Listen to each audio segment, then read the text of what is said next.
आणि माझ्या विद्यार्थी मित्रमैत्रिणींनो, क्रांतीज्योती सावित्रीबाई फुले यांना मी विनम्र अभिवादन करते। आणि आपल्या चिमुकल्या बालकांनी त्यांच्या गाण्यातून त्यांच्या बोलातून जे काही सांगितले त्याच्या उपर आणखीन सांगण्याइतकं काही राहिले त्यांच्या जीवनाच्या आधारावर असं मला वाटत नाही। पण तुमचं शांत चित्तानं बसून ऐकणं हे खूप मोलाचं होतं आणि तुम्ही बसलात, एवढ्या उन्हात छान बसलात, ऐकलात, त्याबद्दल तुमचं स्वागत आहे।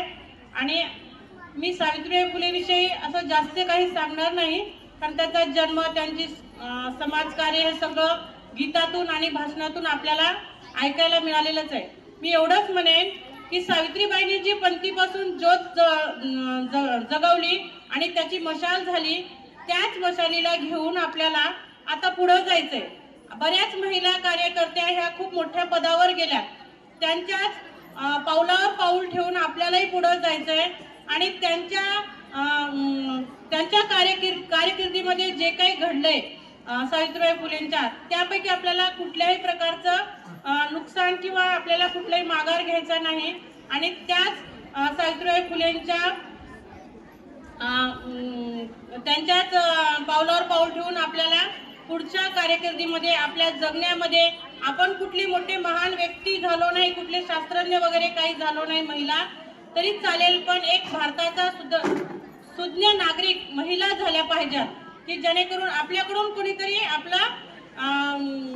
आपली काय घेतली पाहिजे, आपलं काय घेतलं पाहिजे, काय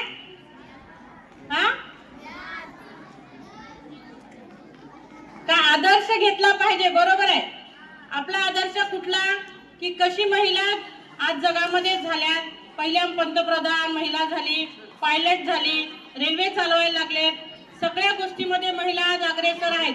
त्यांच्या पाठीमागे ज्योतिराव फुले होते आणि आपल्या पाठीमागे सुद्धा आपले वडील असतील, ह्या भावनेतून आपण पुढे जायचंय आणि आपल्या ह्यांच्या आदर्शातून आपली पुढील पिढी घडवायची आहे। एवढे बोलून मी माझे 2 शब्द संपवते।